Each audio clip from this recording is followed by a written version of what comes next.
norms and stereotypes to making sure that the butts are wet.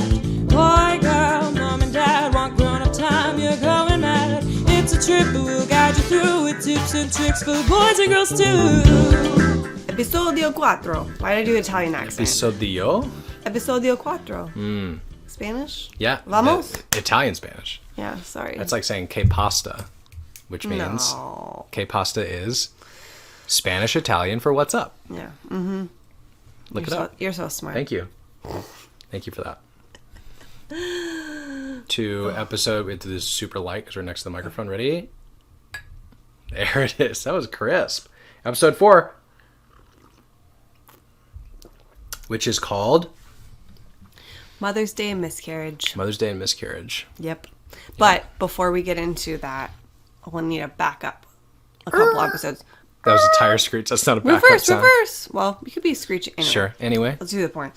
Okay. Episode 2, we introduced TIFFs, and I just wanted to go back and say that specific TIFF, if you want to hear the whole thing, you'll go back and listen to it. It's called Please Don't Say That to My Children. But we reference diapers, and I would use the outside to kind of wipe up the water around a sink after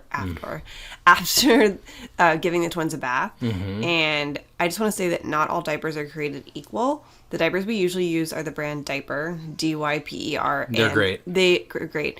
They're like heavy duty, and even with a little bit of pee in them, they're not like soggy like other diapers are. And I just wanted to reinforce that because this week we had to buy backup diapers, and I would never in a million years try to wipe up water with those because they are soggy. We won't say what brand that was. No, I won't. It's not important. It's not important, but I just wanted to say, like, I would never in a million years wipe up the water with those diapers, I guess, unless there was not any liquid in them whatsoever. So that's just to clear the air for myself. To review, what we're saying is some diapers are better than others. And we both still recommend not to do the crazy diaper wipe-up thing that you think is okay. I haven't been able to get to it, but I did get a DM saying that it was genius. So. Oh, from a single person? So there's 2 crazy people instead of 1? Wow. Thank you. That's great. It's good. That's great information. Okay. Anyway, into this episode. Wait, no. We have a couple other things, dude. Excuse me. Go ahead. We reviewed the lineup here. Let's go. So the next thing I wanted to say is that also on that episode, I knew I forgot something. I'm usually making these outlines for us to discuss quickly, and I forgot we don't like it, or we prefer people not to say, like, you're making me sad to, like, kids, like, if they're not going to do something, whether it be, like, a hug or giving them something or giving them like a smile or reaction. Like, you don't need to say you're making me sad because that's manipulative. So that's all unless you have a comment on that, that's all I wanted to add on to that. So can you be more specific? Like, what's the scenario? Like, I come up to your kid and I say, oh, can I have a hug? Yeah. And they say no. And then you say, oh, you're making me sad. You don't want to make me sad, do you? So pressuring the child into doing something they're not comfortable doing, that's what we're saying we shouldn't say. So just to add that to the list, you can go back and listen to all the other ones. I'll put the episode link in the show notes for you. Yep. Okay, and then number 3. Should I do this one? You can do this one. Okay, so I'm a coffee nerd. I'm one of the guys that has their own coffee island and all the equipment and spends 10 minutes on a single cup pour over. If you don't do it, I would highly recommend it. It's worth the time investment. But as we know as parents, especially parents of twins, it's not always easy to find that 10 minutes, let alone 2, to make your cup of coffee. Just to interject here, we talked about in the first episode that you were not able to make the cup of coffee, and so that's kind of why I was going to say that. Okay, Yeah, same Got page. it. So Cometeer, we kind of found just after that, around the same time, where it was like, hey, I can't really get my quality cup of coffee. I think we tried them for the first time, like at the end of 2021 or beginning of 2022. I'm saying our application of using them, us ordering them. Yeah. Around the time where I figured out, hey, the kids have immediate needs. I can't make my 5 or 10 minute cup of coffee. I need like a 30-second cup of coffee sometimes, but I don't want to sacrifice quality. Up to the point of trying Cometeer, which we had done recently, like right before we had kids or something. I don't know. So around the same time, I didn't find a quick method that was anywhere near what I considered to be good coffee. And sure, maybe that makes me sound like a snob, but those of us who like to go to the kind of shops that I like to go to and like, good black coffee, it's really hard to find good instant black coffee. So enter Cometeer, Cometeer. We'll link it in the show notes. Yes, we will. We have a there's $20 off and free shipping if you click the link that we'll put in the show notes. They are simply incredible. They're made with high quality beans, barista quality, and they're stored in a freezer. So little concentrated pods that look like Keurig pods. They actually fit in a Keurig if you wanted to put them in your Keurig, but there's no need to. I wouldn't recommend that. Yeah, I wouldn't either. But yes, they do recommend that on their website, I think, to accommodate the Keurig drinkers. No offense if you're a Keurig drinker. But it's super easy. You run hot water over it, put the pod in a mug, and then fill up the mug with hot water, and that's it. It takes 30 seconds maybe, and it's a incredible high-quality cup of coffee right away. So we use that in a pinch right now. Yeah, just to paint the picture, like Nick said, they're in your freezer, but what they are is a frozen pot of coffee, like concentrated. And so you run it under the water, it kind of melts it, and then you dump it into your cup, and then you pour like 8 ounces of 204 degree hot water is enough. Yeah. And it's honestly exceptional. I won't say the brand, but I'll say this brand. Onyx is on there, which we've mentioned before. There's a brand that I'd had before of coffee that like I didn't think their coffee was that great. Local. I wasn't going to say that. I wasn't either. I wasn't going to say that they were local. I didn't think it was that great of coffee, and then I had it in the commentator pot. I'm like, wow, this is better than any of the coffee I've had at the actual shop. So do it. Go get them. Do it. I promise you'll be happy. Like, especially for us when we're going to church or going somewhere super early where, like, even in normal time without the kids going crazy, I can't make a cup of coffee at all. Now I get to make this pod for 30 seconds and I've got it in the car when we leave. It's amazing. Yeah, we traveled with them. They'd make a great Mother's Day gift or even Father's Day gift. My dad loves them. Anyway, just a couple updates before we get into it. Yeah. Okay. All right, so you know what time it is. It's time for Tiff's treat. Oh, different Tiff. So, the Tiff I have today... Do we need a jingle for Tiff's We time? do. Tiff's time. It's like punching noises. Our friend Casey wrote our jingle, and actually, I don't know if we've talked about that. I wrote it on Instagram, but... She's an incredible human. My mom was like, where'd you find that song? That's so cool. It just relates to you. I'm like, no, like, we had it written for us, so maybe we need to have Casey write us a Tiff jingle. Yes. But the Tiff today is more of a question, as, like, if you're a person who, like, shaves your face, so you shave your face, Nick. Well, it's a bad day to be saying that, but that's true. If you're on YouTube, you can see his hair. But I'm very caveman today. Yeah, so I guess what I'm trying to say is if you share a bathroom with somebody who shaves their face, what do they do with those pieces of hair? Because the person who shaves the face in our relationship does not really clean up the hair, and if they do, they put it in the sink, and then it clogs up the sink, and then I'm trying to wash my face, and I have a sink full of water. So I'm just wondering, like, what do you do with the hair? Like, I remember, like, years ago on Shark Tank, there was somebody, like, suctioned to the mirror. They look ridiculous, but I'm sure they work. The mirror, and, like, it catches all of the hair, and you just, like, dump it like that. But I'm confused, Nick, because you are very particular about, like, trimming your nails, and you catch all those. But, like, when it comes to your hair, which is arguably more pieces than, like, trimming your nails or clipping your nails, it just goes everywhere. And if you don't want to wipe it up, someone else doesn't want to wipe it up. Yeah, so if I could just describe the actual state of the problem. Okay. I do attempt to clean them up. We have a sink that doesn't drain very well, not only because of me trimming my beard. You use millions of thick makeup and lotion products that clog up the drain as well, and I'm the one that unclogs it, so I know what's in there. It's not only hair. So joint effort in clogging the sink. If the sink is clogged and I shave and hair is in there, sometimes it doesn't go all the way down and I have to clean it a second time. And I do clean the drain when I need to. So I don't think this is Nick just willy-nilly shaves his face and leaves a ton of hair everywhere. Not willy-nilly, but... It's kind of the way it's being described. Sometimes it feels a little bit. Sometimes it feels like it. And I guess I'm just looking for tips from other people, honestly. What do you do? Because it's a common problem. Sure. You know what? I'm going to take this into my own hands. I'm just not going to shave again. There's no more beard trimming. And there's no more shaving, and that will solve the problem. Okay. Let's not think about the other impacts of that, and don't worry about it. Yeah. I will look like Santa Claus. Santa Claus is going to send Nick. me... You are Saint Nick. You're my Saint Santa Claus is going to send me a tweet and say, like, nice beard, bro. Teach me your routine. Yeah. Yeah. Anyway. Yeah, That's what you put under Tiff? Yeah. So it's like a personal tiff because we haven't really gotten into a fight over that. No, It's like a yeah. one-sided tiff. We haven't gotten in a fight over other things. I don't know. And actually, these all sound like they're coming from me as a way to like air things Air with dirty Nick, laundry, but really, yeah. it's not. We've had all these conversations. I really, honestly want to hear what y'all do to solve this Yes. problem. It's Or news to me that you think I don't try to clean up my sometimes you beard, don't. but Sometimes it feels like you ugh, don't. big accusation. I said sometimes it feels for me. Mm-hmm. Anyway, yeah. So please let us know what you do. So maybe the solution is to have 2 sinks. Right now, we only have 1 sink. Yeah. So, yeah. Anyway, all right. The day this episode is coming out is Wednesday, May 10th. And I was very particular in wanting to discuss this topic this day because it's leading up to Mother's Day, which is Sunday, May 14th. So you still have time if you didn't get your mom a gift. You still have time. And I can't mention that without also saying that Bereaved Mother's Day is the first Sunday in May. That's when it's usually observed, so it changes. So that would be, it was observed on Sunday, May 7th, I believe. Do you want to state what that is? Because a lot of people, it's not as well recognized, I think. So maybe. Bereaved Mother's Day is for when you've lost a child. Mm-hmm. So and it's a separate day, as you've said, from Mother's Day. So yeah, yeah. just to kind of honor those people who are mothers but maybe don't have their children earthside anymore. That's a really good way to say that. Yeah. Okay. Yeah.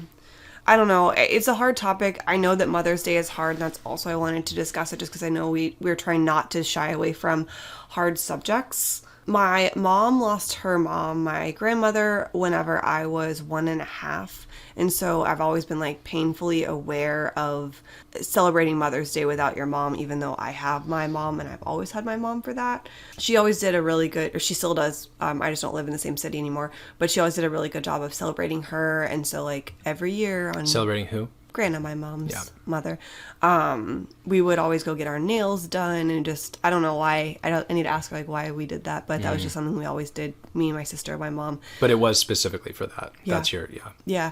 So I titled this Mother's Day and Miscarriage just because they're things that go hand in hand. Mm-hmm. I wanted to do an episode that was about, things to not say to women or consider not saying to women. And I felt like this was a good episode to do that because they're both like very hard things.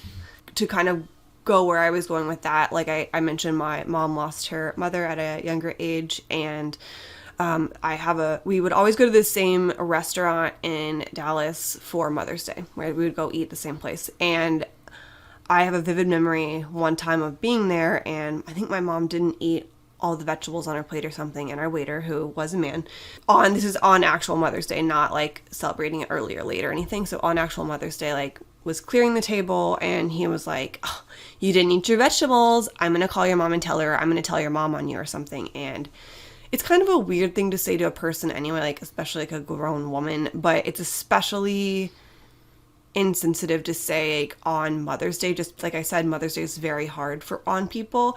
That's something that stuck out as a memory for you, is what you're trying to say. Yeah, just Mother's Day is hard, and your mom doesn't even have to be passed away for that it to be hard. It could be like a severed relationship, or maybe you're trying to have kids and you haven't been successful, or you've lost a child. Like Mother's Day is just all around a hard day. Even in the joyous nature of it, it's also just a hard day in a lot of people. So I think that like thinking about what you're saying coincides with this topic really well, and so that's why I kind of paired the two together. I know that you were like, should we title it that? And I wanted to keep it that because like I want to sit here and acknowledge that like Mother's Day is hard for people, and there's a way you can make things easier on people. Yeah, I mean, I am aligned with the message regardless of the title. So I'm nitpicky about the title, but I understand why we're saying it. Also, shout out to the people who liked the title of "Don't Say This to My Kid" or whatever, right? I get it. I can admit when I don't understand and I may be wrong, but, still aligned with the subject matter. We're growing together. Yes. So for me, I want to make it pretty clear that we are not trying to be the PC police and give you a list of stuff that you're wrong or mean for saying. I think to Lauren's point and how I've tried to think about it is there are different ways to address something, to ask something, different times and situations and relationships that you can or should or shouldn't ask certain questions or say certain things. And I think we all have an opportunity to pause and think about what we're trying to ask or say, especially around a time like Mother's Day that carries with it so much joy and sometimes so much pain that's usually not seen, but definitely felt.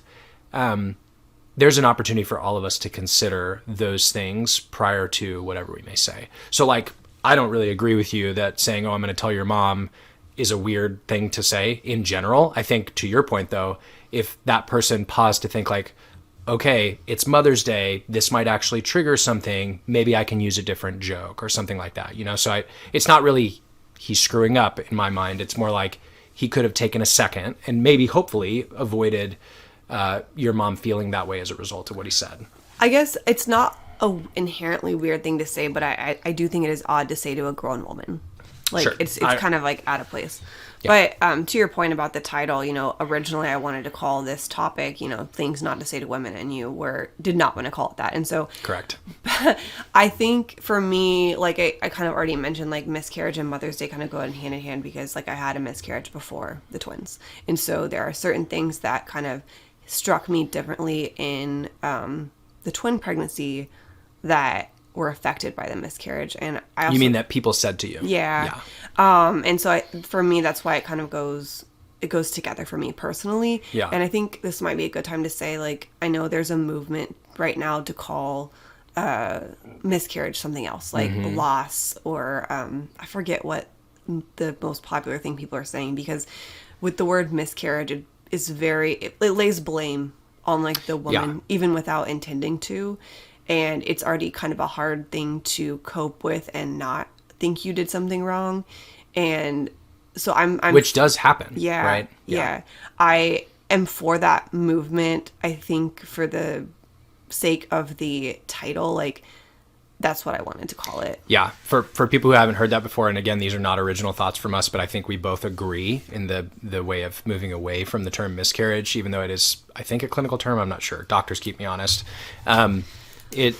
What? Well, the clinical term is usually spontaneous abortion. Okay. You don't have to get into that. Well, sorry. But yeah, like the miss part obviously kind of implies missing the mark, right? Or like there's something that the mother did or that the body did to fail, which is not true, and it's not what has happened, but it seems to be the way that it's interpreted. And really traditionally, that is the way that miscarriage has been interpreted.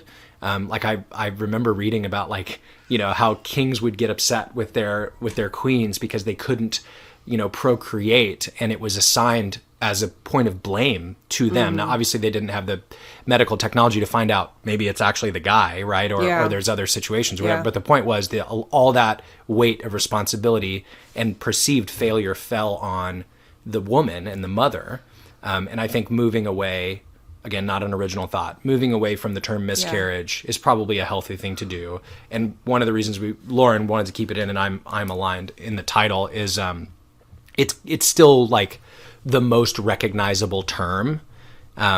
So addressing it so that you guys know, we're not necessarily at all, in fact, agreeing with the mother is at fault when something like that happens at all. And I guess I just want to be a reference for people to come and just hear and listen and know they're not alone, and people are still going to search the word miscarriage. They're not going to search for they may search for pregnancy loss, which I think, you know, encompasses the entire pregnancy. I still think that's the way to reach people, and that's what my goal is. Another thing is you focused on the word miss, but I think carriage is a big part that I focused on, because I'm literally carrying. And so because I'm the one, like, the safe place, like, in charge of like carrying, like, miscarrying means like I carried incorrectly. That's another thing. Again, the word's not great, but so Nick kind of already said it, but I just wanted to preface this, like, these aren't necessarily things that you should never say to somebody. It's more of just trying to help you think about what you're saying and the context. I think there is a space for a lot of these questions to be asked, but I think it's typically in a close relationship. It's not like a starter conversation, and it wouldn't be like appropriate, I feel like, to ask someone you just met or someone at a work meeting or something like that. It just, basically, I wanted to talk about this to try and give you context where you may not have it, and just some thought to think about your words. It's kind of like, you know, we discussed it with children already, and like words matter, and they matter with adults too. And so all that to say, I think a lot of these questions aren't being asked in a malicious manner, or they're seemingly innocent. They do often carry weight. And so we just want to talk about that weight and maybe make the world a better place. Yes. And hopefully suggest alternatives. Again, not the PC police are trying to control anybody. We're trying to promote consideration, and a little bit more thought prior to asking or saying these things. And also, if you're somebody who has said one of these things we're about to list out to us or to other parents, nobody is upset with you. We don't talk about it. We're not mad. We didn't assume that you said it maliciously or wanted to hurt us, right? So we understand the hurt part is not you intentionally, but let's grow together. You know, I've realized through talking about this with you that there are things that seem very innocent in my mind and were delivered in an innocent fashion because I wanted information and was trying to pursue a relationship, but I unintentionally triggered some sadness or pain in the other person. So if I can avoid that, I want to do that. Totally. And I think to say, like, for me, I'm a bit of an empath. I literally, for example, my mom, my sister, and I all have this, and let me know if you have this too, because I thought everyone did and they don't. But like, Superhero. You're I a superhero. feel physical pain when something happens to somebody. It could be like you describing a procedure that you had, or as simple as like I'm watching the waitress take food to a table and she trips and falls, and you know, the other people mean to her after it happens, and I literally feel shoots of pain up my legs. It's very interesting. And the miscarriage made me aware of it in a way that I wasn't before, but also I have scoliosis, and I wore a back brace for several years in middle school. Like, what a time to have to wear a back brace. But it also, I think that's what I would point it back to, is like I became painfully aware of others. I went to Scottish Rite Hospital in Dallas, and I was in like the prosthetic ward and things like that, and I just saw so many children who had it way worse than me, and you know, here I was feeling sad for wearing a back brace. And so I think all those things coupled together, I am naturally more sensitive to what's being said to people, and sometimes even in like a overthinking bad for myself way. Like, what's that quote, Nick, from New Girl? Oh yeah. Like, do you walk around all day just thinking about what other people feel? Yeah, like, something like that. How do you get anything done? Yeah. And she goes, it's hard. Yeah. And so I kind of feel like that sometimes, but, and I think there's a balance. There's a happy medium. Mm-hmm. And I agree with you that like a lot of these things that have been said, like I haven't felt malicious thoughts towards. Yeah. And we'll get into that. But all that to say, it's not always you don't ever need to say these things. Some of them, like, yeah, don't say that. But some of them are just like, think about what you're asking. Consider the question that you're actually asking. Mm-hmm. How's your training going with Professor X at the X-Men headquarters? You know, with your special empath power. I'm not allowed to speak about it. Yeah, sure. That's a secret. Thank you. Yeah.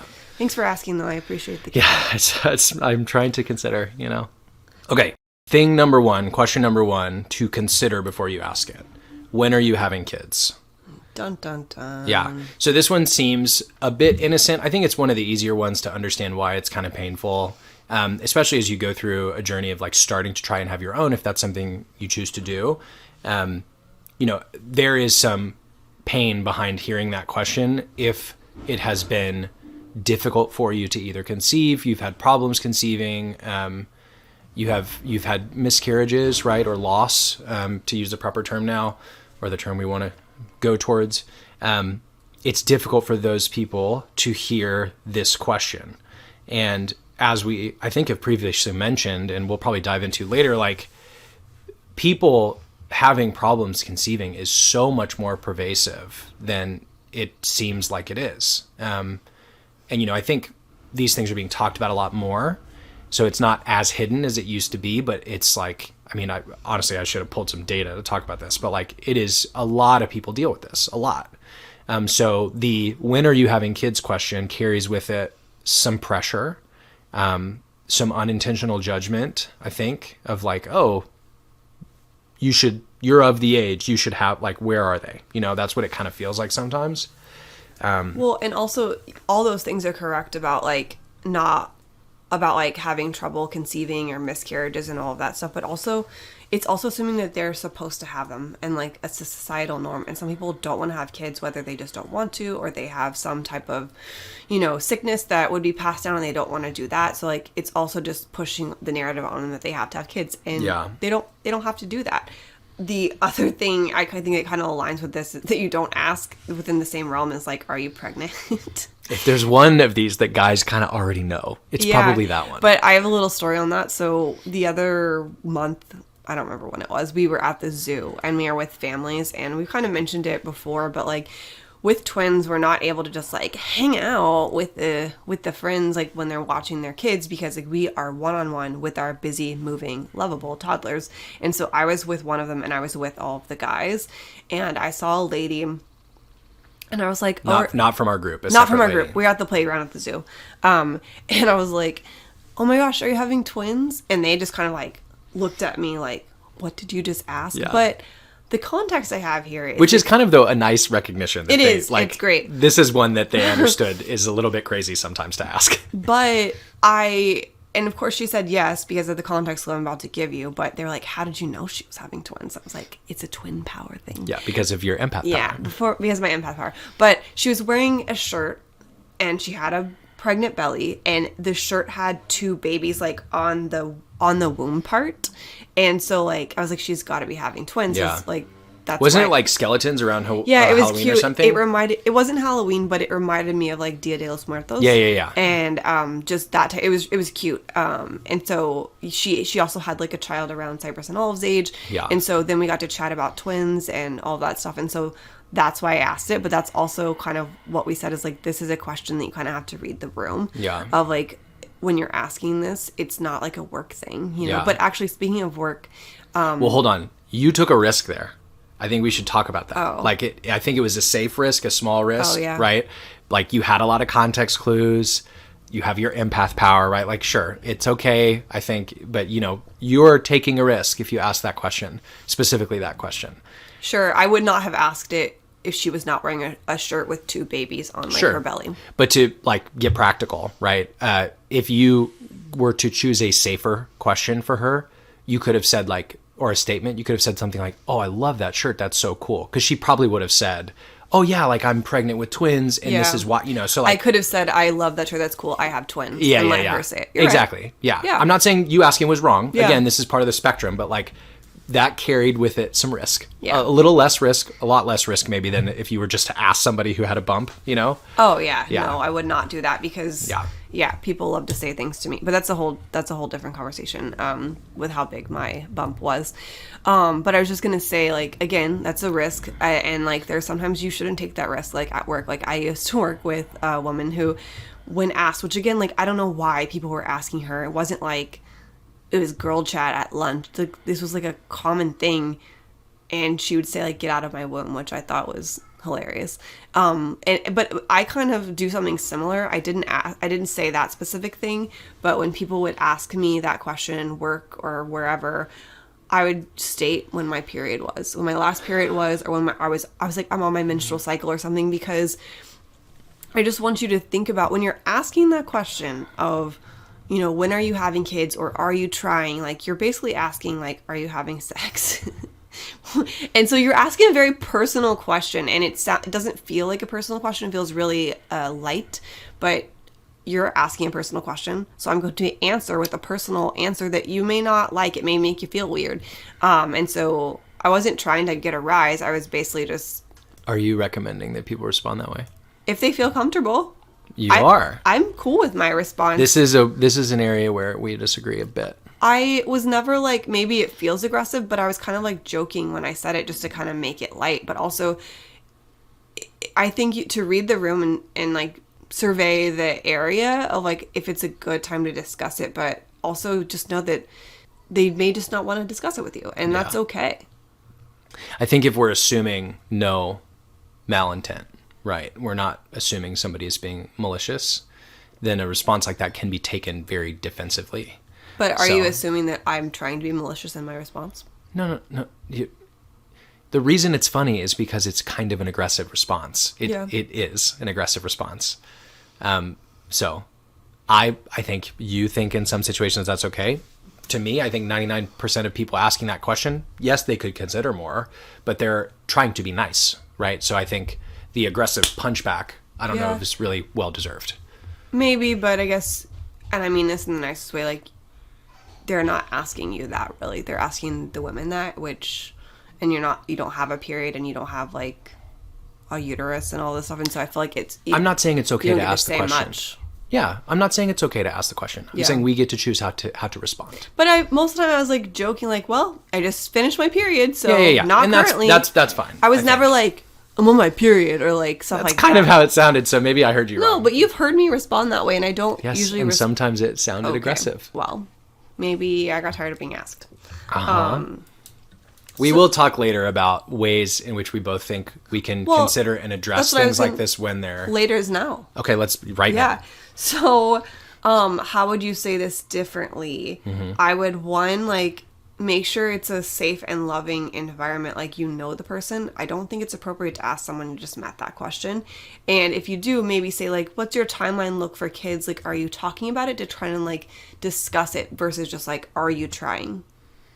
Yeah. So, like, baseline is probably, hey, this isn't a great question. If that's information this person or people want you to have, they'll offer it up. That, I think, is a good baseline. To your point, if it's a close relationship, if you're very comfortable with those people, if they know your heart, maybe it's okay to ask in a different way like you're suggesting. I think it's also cool, like, if you're asking in a helpful manner, like, oh, what's your timeline, or is there anything I can be praying for you for? Is there any way I can help you in this journey? Because I know it can be tiresome and alone, and I just wanted to check with you. So it's like you're doing it out of helpfulness versus nosiness, just to know information. Yeah. And also, I think, like, if this is a situation where the person you're talking to has already previously discussed with you, like, hey, we're trying to have kids, or we're doing IVF or whatever, like, they're obviously instilling in you a level of comfort, I think it's okay to enter into the conversation again. Obviously you don't want to say something like, why don't you have kids yet? Or when are you having kids? Like, be, a little more considerate in the way you're asking it. But I think that is, to your point, an example of a little more comfortable environment and a representation of a closer relationship where it may be a little more safe. Yeah. Number 2. This is something, I'll just say it. It's the question of, like, is this your first? And I think I put this on the list just because of having pregnancy loss prior to the twins. It made my pregnancy very anxious. It's what I thought about a lot. And I was just asked this question a ton, and it just made me kind of sad because, like, no, technically it's not my first, but I wasn't going to. I would read the situation, and, if it was just, usually it's a question in passing. It's not like, obviously they don't know you. Otherwise they would know whether it's your first or not. But it just, like, hurt because it's not true. And so sometimes I would just lie. And then I would also basically, if it was a time where I had more time to talk to them, I would say something like, I don't want this to make you sad, but, like, no, it's not. I had a miscarriage. And then that actually opened up the doors, which was really cool to have a conversation that's, one, not only therapeutic for me, but 2, it kind of, like, educated them on the topic, and, like, maybe they'll know someone or will experience another time, and, like, they're like, don't feel as alone because someone talked about it with them. And or it'll make them stop and think the next time they think to ask someone that question, because it's not a malicious question. It's a seemingly innocent question, but it can carry a heavy weight. Agreed. This one is tough for me. We actually got into a long discussion about it last night because it feels to me like one of the more innocent questions, especially as a guy who hasn't struggled with this personally. But objectively, I do understand how it can drudge stuff up in the person hearing that question. Yeah, and so that's one of the reasons I wanted to talk about all these things, is just because, like, if you're going to ask questions like these, you need that are seemingly innocent and light, you need to be prepared for the answer that you might get, and just know that it may not be as, like, happy-go-lucky as you think it might be. And whenever we don't have to go to this part next, but we were trying to figure out, okay, what should someone say instead? Yeah. Like, my initial thought was like, okay, let's back up. When do people usually ask this question? Like I already said, it's not usually like when you know the person already. Like, it's like a question in passing. It's a question at the grocery store. It's a question at the dentist. It's not something that's like they know you well. And so it's just a surface level question that I don't really think, me personally, I don't think someone really cares to know. Like, it's not going to change anything about the conversation you're having unless they go down the road of telling you the real answer. It's not a do or die question to ask. And like at the grand scheme of things, it's not something I feel like you have to answer. If the goal is to like have a conversation with somebody about their pregnancy and like be excited and talk things up with them, I think that there are other questions that can be asked to get to the same result of like connecting with that person. Like, you know, what's the nursery theme, or have you had your baby shower yet? That type of thing, that are still like connecting questions. However, I also, when we had the discussion, it was just like, okay, you know, let's think about the question that we're asking, which again, we've already said, you know, when you're asking somebody when they're having kids or if they're trying, you're basically asking if they're having sex. So when you're asking, you know, is it your first, you're basically asking if they have other kids. So why not just ask that question directly? Like, do you have any other kids? Or like, do you have any other children? Do they have any brothers and sisters? That accomplishes the same goal if you truly are wanting to know if there are other kids in the picture or if it's the mom's first. Yeah. I mean, objectively, I know this feels like me flipping sides here. Objectively, saying, do you have any other kids, could incite that same pain.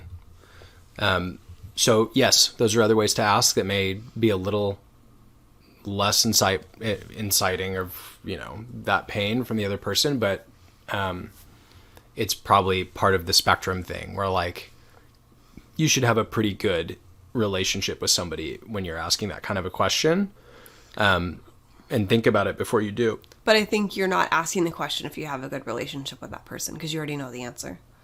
Yeah, I mean, I don't really agree with that, because like to have a better relationship with somebody, you have to pursue answers to questions. Right. You know, like you have to get to know each other. You just said, if you have a good relationship, ask this question, not if you're trying to have a good relationship with somebody. Yeah, I don't know.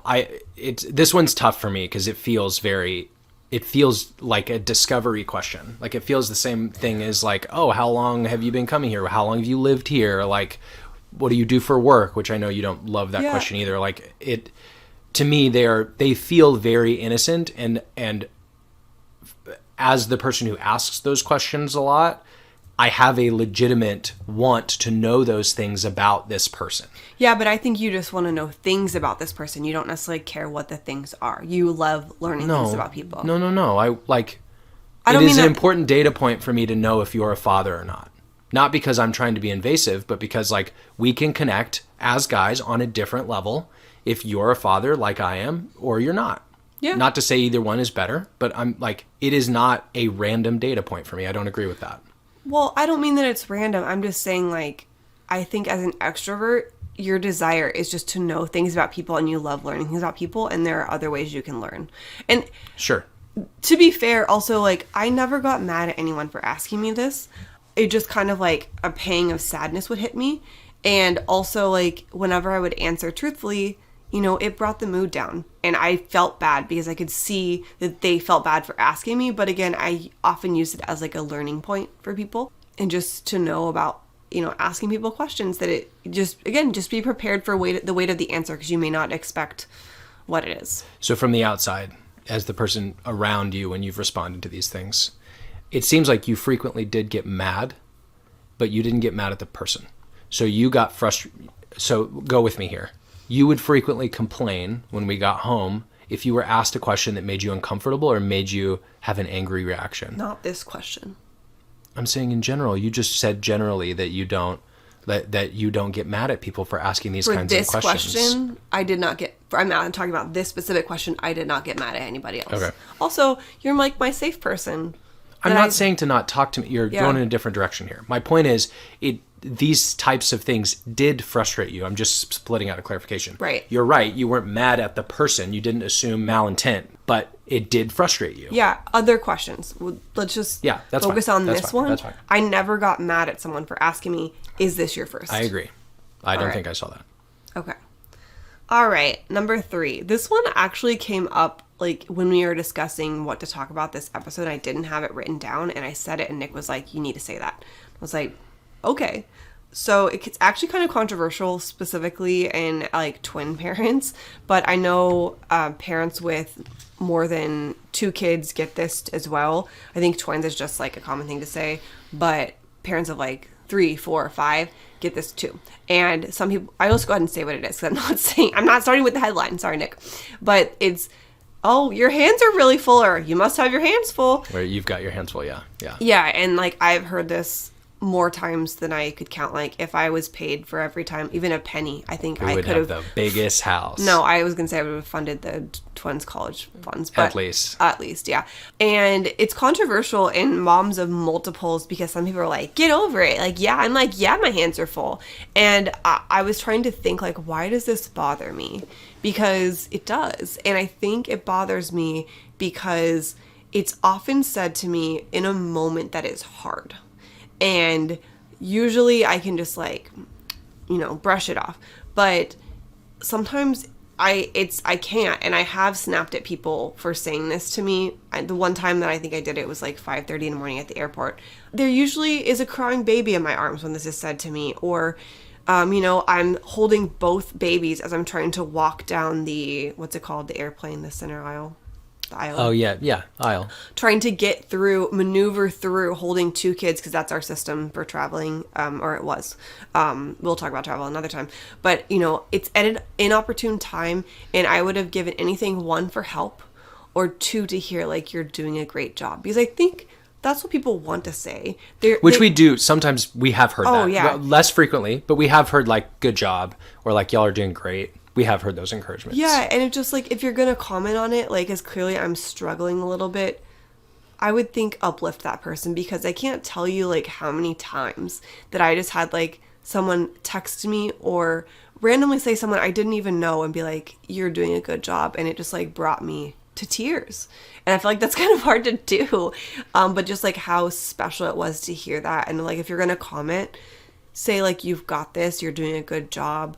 I don't know. I'm not saying you can't say it. I'm just saying, like, I think a lot of people don't enjoy this statement. And I know because I've literally read it on a bunch of Facebook posts.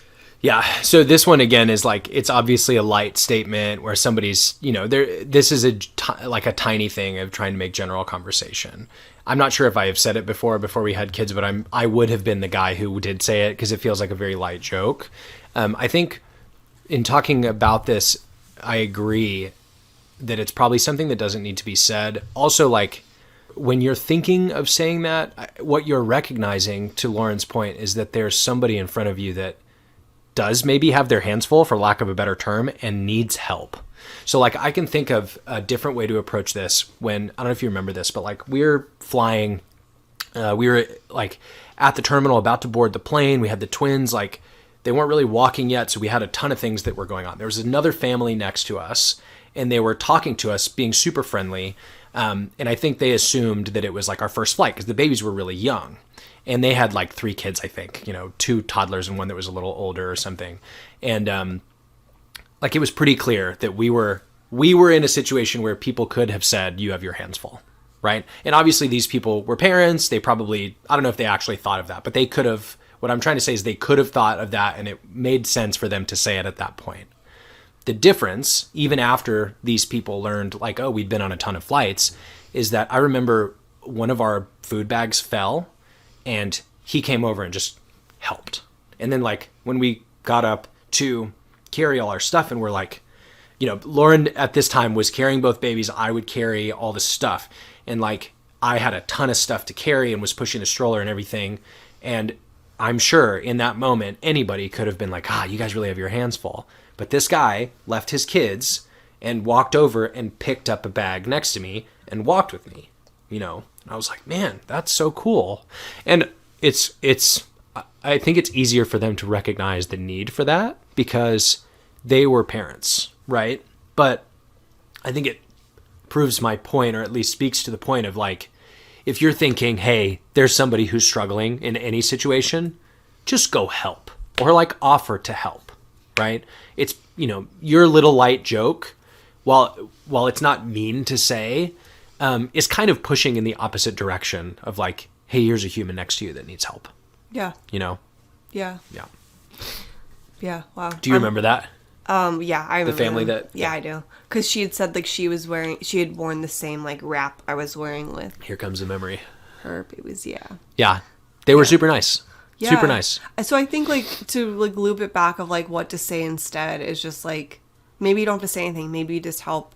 Or you just say something uplifting, which I know isn't the same thing if we're being, like, honest. It's not meaning the same thing, but I don't think you're meaning to say, like, what is coming out of your mouth when you say that. And in no way am I suggesting that you are obligated to help if you No. recognize that, right? That's not the point. The point is, if you have a second to say this little joke, you probably also have a second to offer your help or just go help. I think, like, as the parent in the situation, if you're walking by and you have this moment, if you came over and did what this other dad did and just like assumed that I needed it and came over to help, awesome. And then I think the second really close, good, positive thing is like, hey, what can I do? Because I don't think that's ever going to be offensive to me. And I usually don't need help, right? But like the recognition that somebody does need help and the offer, awesome. Yeah. Yeah. I mean, I could say so many other things, but I think that kind of puts a bow on that one. Ugh. Okay. You almost had me crying over here. Lauren does cry. I do cry. Sorry, I was thinking of the Fergie song and big girls don't cry. Oh, wow. And I'm gonna miss you like a child. Okay, I'll stop. Yeah, Anyway. great. Good job. So the next one is kind of like an obvious. I feel like we should know this, but I'm just going to categorize it as like weight comments. And there's a bunch of like subsections, I think, within it. Because I'm not just talking about like, if someone's pregnant or like baby weight and things like that. I think weight comments in general are rough. Because, it's not even about necessarily that someone is maybe larger than you. It could be that you're telling them like, oh, you look awesome, and putting a lot of weight, for lack of a better word, weight on the words you're saying. And they're actually really unhealthy, and you're kind of like pushing that. You're not doing any favors for them of like this disordered behavior. Can you help my organized brain and give me some examples? Yeah. Like what I just said? No, give me examples of weight comments. Oh, You gave like one. I need just list off a few examples. So the one I just said was like, if someone's lost a bunch of weight or something and you comment on that, like that is a weight comment that you're allowed to say somewhat like, hey, you look awesome, but there are different ways to do it, which we'll get at the end. And you may be just like helping the bad narrative in their head that like what they're doing looks good and they should do that at all costs. So another one would be like, I don't know that people just like a lot of, I think, comments on larger bodies, I think are in action. So I don't think a lot of people, unless they're on the internet and are mean trolls, are going and like, hey, you're looking fat today. It's more just like, I think the behavior and like, so my point is I'm having trouble thinking of a specific example to tell you, but anything like weight, like getting up and moving away from somebody, who sits next to you somewhere because of like the space that they take up, or like on a plane, like like Southwest, you can choose your seats. Like I've seen people like get up because of who sits next to them based on like their weight and like fitting into the seat. So what it sounds like you're saying is be kind. Which yes, I'm aligned. I'm trying to focus us back in on the words around weight. So examples I can think of are like, oh, it looks like those babies are going to be big, right? That would not be a great one. Or like, go ahead. I think a good way to say that people say it, maybe not directly, is about food. Like, are you sure you're going to eat that? Like, that type of thing that is implying weight and that they are overweight or that they should be doing something other, eating something other than that. So my mind is in with respect to parenting.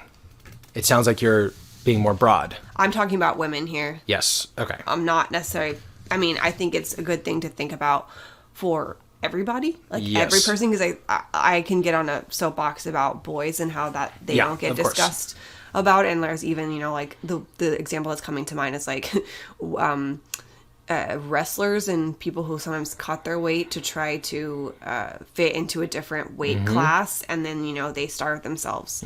And there are other things besides that, but I think this is a good thing for everybody. But we're just talking about women here specifically. Yeah. I'm trying to get to the mothers, right? Things that are said to mothers, but to women. Yeah, but I think not mothers too. I think I'm just saying women in general. Okay.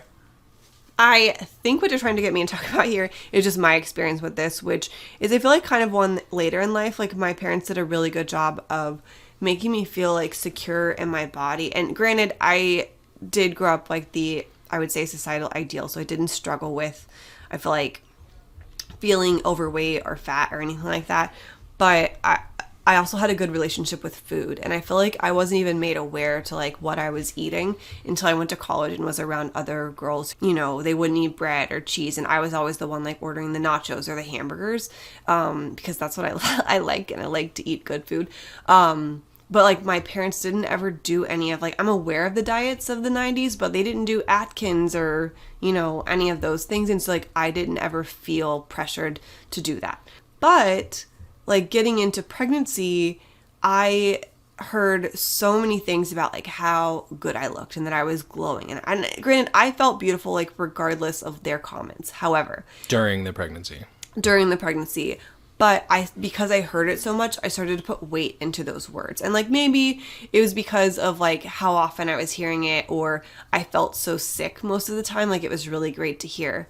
But what was hard for me is postpartum, it was like it was crickets. And, I have these raging hormones and night sweats, and it's just like I still look majorly pregnant with twins, which I know is normal. Like your body is going back to what it was, and your uterus has to shrink and all this stuff. But, I didn't hear those comments anymore. And I had put weight in it. And so it was really hard for me to feel good about myself in that time. And so commenting on weight, I guess I would just I would say to think about what you're saying, and maybe there are other things that you can say instead while still basically telling someone that they look wonderful, which I guess I can just go ahead and say now, and you can kind of give me your opinion. But like you can say you light up a room, or like you're glowing. I feel like that's not putting a specific thing on like someone's belly or their face or anything like that, or like you make everyone feel at ease with your smile. I love to see your face. Those type of things that are still commenting on their physical presence, but not necessarily putting weight on a specific body part or how they specifically look about something. So I'm trying to organize my thoughts on this. So like, I think there are some obvious no-nos, right? Like anything that is insulting, obviously not cool to say. Especially around a time of pregnancy or just after, right? Because it probably hits different.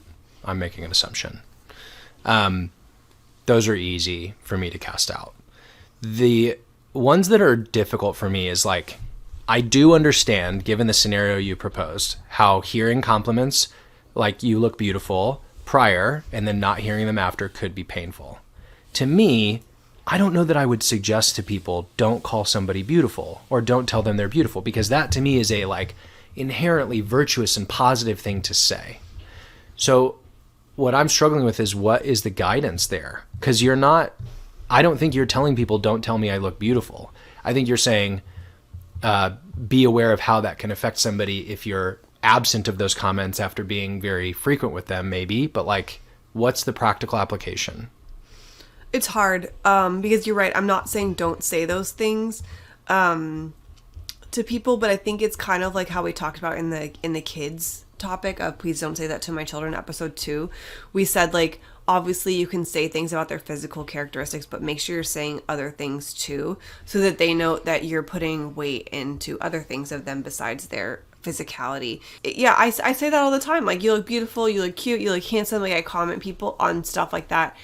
I think it's just something specific to be aware of during pregnancy, that make sure that you're checking, I think, on the mental health of that mom and after as well, not just before, and like saying things that are complimentary to basically fill that cup, I would say, postpartum. That's basically what I'm saying, is like, if you're going to say something while they're pregnant and you like know them personally, make sure you're checking on them, and I would say doting on them in a way when it's postpartum as well. Is that kind of so? Maybe the advice is continue with the compliments. Yeah. Yeah. Yeah. I just don't want to suggest saying you're beautiful to somebody who's pregnant is not okay, because that to me sounds like an obvious positive statement. Right. That's what I'm trying to tease Well, out. and that's what I was saying is like some of these are inherently positive, but just think about it. Yeah. Like, just think about it. That's what I'm So I don't asking. think we're like previously we suggested, hey, maybe don't ask this question unless you're super comfortable with somebody. I think this one is maybe it's okay to say this, just also consider the impacts of later down the road when you do say something like this. Mm-hmm. Yeah. Yeah. All right. These next things we're going to say are more so just like never say these things. Or even you don't like the never, huh? No, I don't like never, but I understand. Keep going. Okay. So the first one is just like to a woman, like, are you hormonal? Are you on your period? Like, you're crazy? Like that type of thing is just not necessary.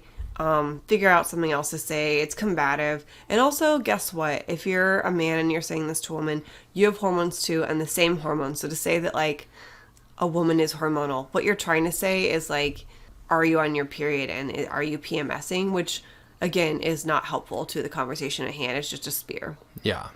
And in no way am I condoning saying that, but like when you think to say that as a guy, it's because like you don't understand what that feels like to go through all those hormones and everything. I've known guys who I swear had their own. Oh, sure. But I'm just saying like but like our perception of it is just like, because of shows and stuff, is just like pure unadulterated anger and unreasonableness, which is not fair. But like when we're saying, oh my gosh, like are you PMSing, you're being crazy, which I agree. Never should we say that. And for the record, that's what I'm. Nick's never said that to me. Just right, I haven't. But do you understand what I'm saying? Like, yeah, that's our way of saying like, I don't understand why you're acting this way. That's what we're really trying to communicate. Yeah, so maybe, it's a mean way to communicate it. Yeah, so like check on them, be like, hey, is everything okay? Yeah. That's a great way just to say something instead. But that also assumes that you're in a headspace and you're not triggered by what's happening, which you have to like keep that in check for yourself. Yeah, and the crazy part, by the way. Guys also don't like to hear, hey, you're being insane, you're acting crazy, why would you say that? Like we can maybe cut those entirely. Yeah, you mean like cut it, don't say them to anybody. Yeah. They're not helpful. Yeah. So the next one is like, you look sick, you look tired. You could even say, I guess this is the weight one, but like you look like you've gained weight, which I've heard people say. All just not great things to say. If someone's looks tired or sick, you can ask them like, hey, are you okay? Is everything okay? How are you doing? And then let that person tell you. Yeah. And you can say like, I just wanted to check on you. You don't have to say like, you look tired, because like, cool, guess what? I am tired. Yeah. I don't need you to tell me I look like it, because I know it in my heart. It kind of sounds like the you got your hands full comment a little bit. Yeah. It's like, yeah, you're great. You can see me, like, yeah, So instead we can say what? I said like, hey, are you okay? Is everything okay? I just wanted to check on you. Or like, how can I help you? I think I would prefer to be asked like, yeah, how can I help you? Like, oh, hey, what can I do for you? Like, what's going on? Or how are things or whatever? Just like, because if you're recognizing that somebody is looking sad, sick, tired, exhausted, whatever, you're probably right? But you asking, oh, why do you look this way? Or saying you look this way doesn't help to solve the problem or help them in any way. So stepping in a way that's like, hey, how can I help you? They're probably going to say like, oh, I'm really tired. Like, can you watch the kids while I chill for 15 minutes or something?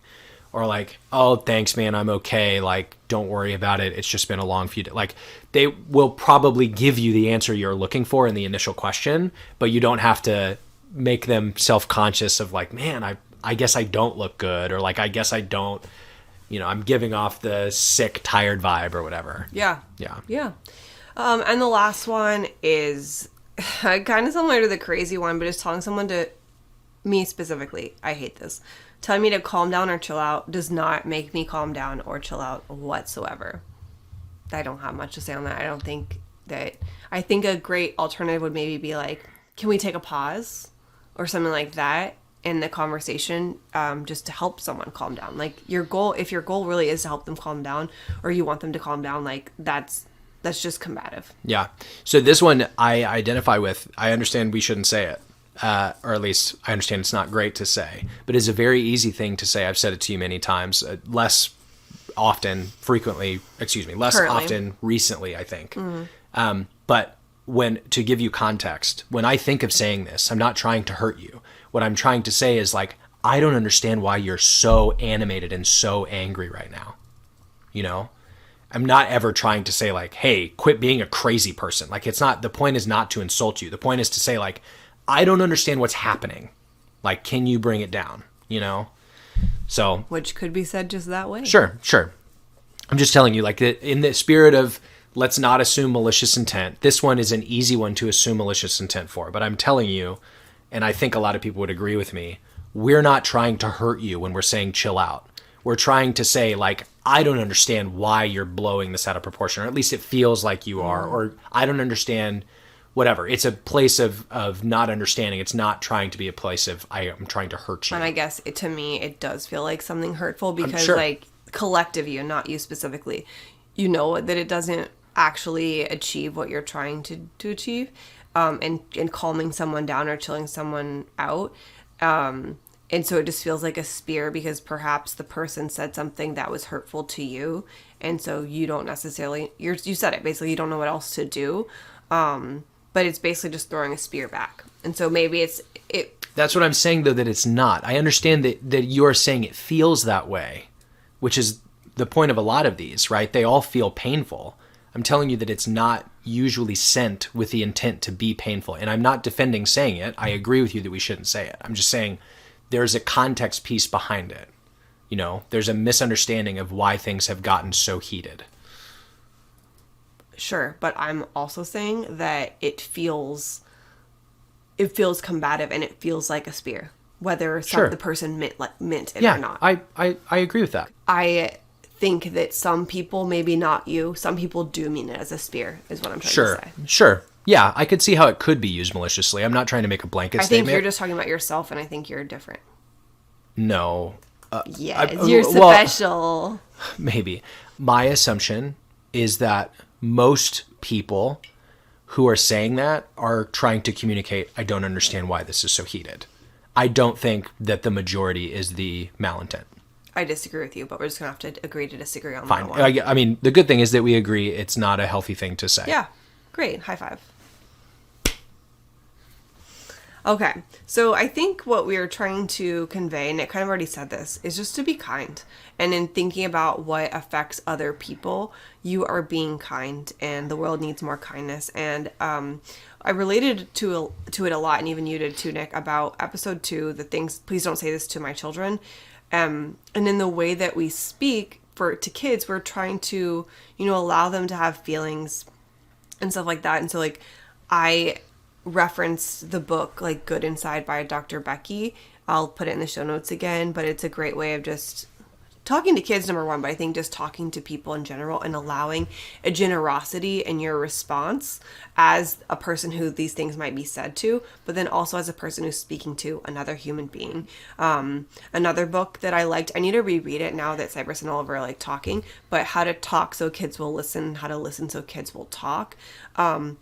My whole point in saying that, Nick, is that, like, I feel like in the last year, I would say, I feel like you've really grown in this. And, you've learned that I, like a lot of other females, like, we don't necessarily want things fixed. We just want to be heard. And so, like, some things... Enter nail video reference. Yeah, it's not about the nail. We talked about it before. Like, I can put it in the show notes again. But you've said to me, like, instead of being like, I don't know why you're upset about that or something like that, if you just stop and acknowledge it, like, that must be hard. That was hard, wasn't it? Or that was hurtful, wasn't it?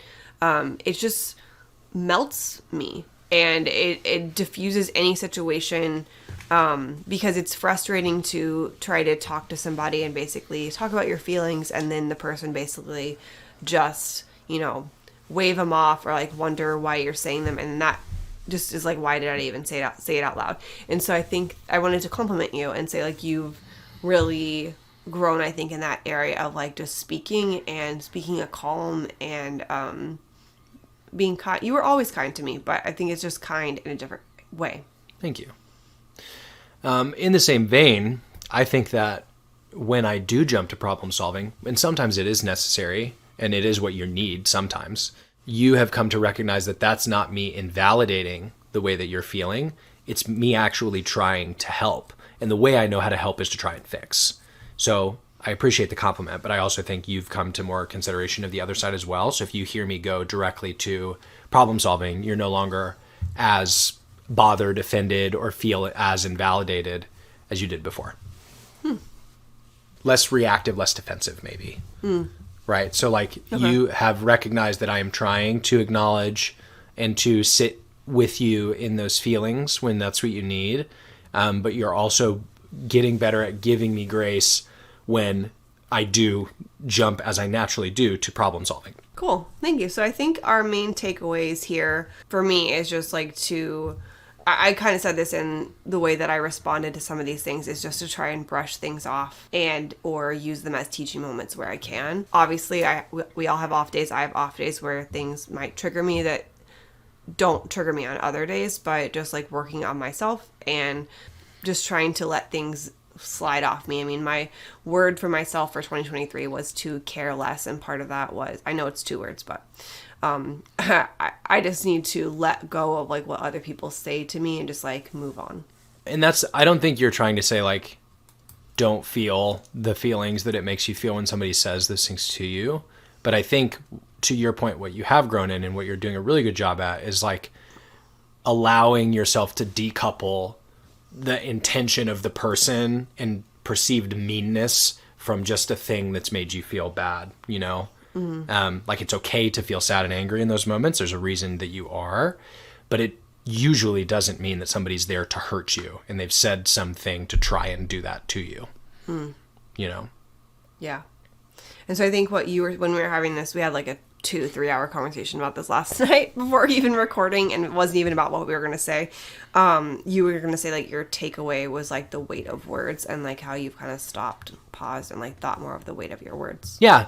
Like, again, the goal is not to be the PC police and like, you know, be so quiet as to never offend somebody. Like, things that we say always have the potential to incite pain and hurt and whatever in people who are listening.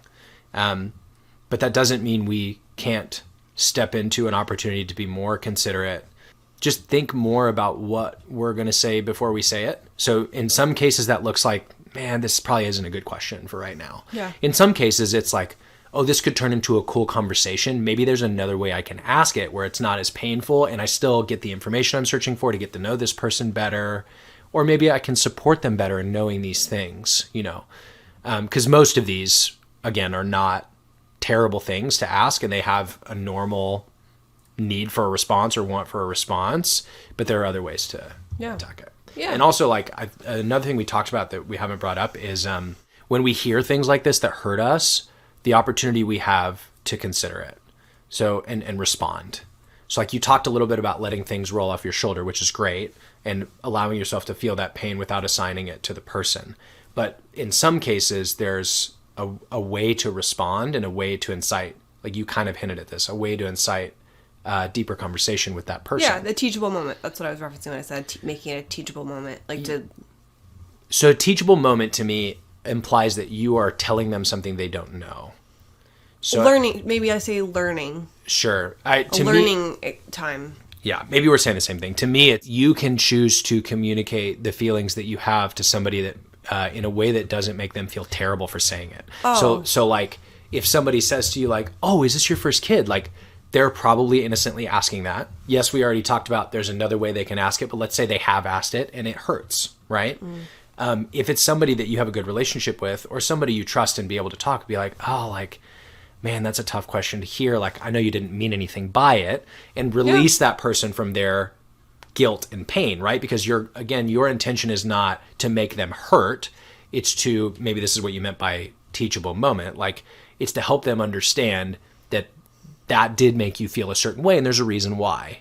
So it's not, hey, we need to educate you as to how to be less stupid or not hurt people more. It's more like, oh yeah, you probably saw like a sad expression on my face. Here's why. Like, it's tough to hear that question from me because of this specific scenario. And then you guys have a good conversation about it. Yeah, I don't typically say it directly like that, but I'm like, hey, don't want you to be sad, but the answer is no. Like, I had a miscarriage Yeah. before this. And so, like, Yeah. I'm not saying, like, hey, you made me feel this way, because yeah. it's not there. I can tell it's not malicious, so they're not hurting me. Yeah. However, it did have a pang. Yeah, and I don't think... That's what I meant. Yeah, by, like, yeah. So we were saying the same A thing. teachable moment. Yeah, and I don't think that you ever did do that, to clarify. Like, you never pointed it back at somebody No. and were like, hey, why would you say it, or whatever. But I think the taking the extra step to acknowledge, hey, I know you didn't mean anything by this, I think is a powerful step you can take. Because it also helps to reassure in you, hey, I'm not assigning the pain that I'm feeling to the intention of the person who has communicated it to me. And then it also helps to open that person up to have open conversations with you, because they understand, like, oh, Lauren's being really honest with me about something that hurt her, but she knows my heart, and she knows that I didn't try to do that. That's a Yeah. good thing to hear as the person who said it, because obviously if you say something like that that hurts somebody, you don't want to do that. Yeah, I think that it also just, I don't know, I think not everyone is going to take to that well. And so, again, I would just read the room of, like, the relationship you have with that person. Sure. And just, it's hard. I can't give you a black and white answer, but I would say read the room and do your best. And honestly, that's all that anyone can ask of you. I agree with that. To me, it's like, if you're comfortable enough to say, oh, like, that hurts to hear, I think you also need to be comfortable enough to tell them it wasn't their fault. Yeah. Yeah. That's what I'm saying. If it's, to your point, if it's a surface relationship, you're not comfortable having those conversations, you don't have to bring either thing up. Yeah. You can do the let Again, roll off strategy. So just to wrap that up, it's like, read the room, know the person, and do your best. Yep. Cool. Well, thank you guys so much for watching and listening and growing with us.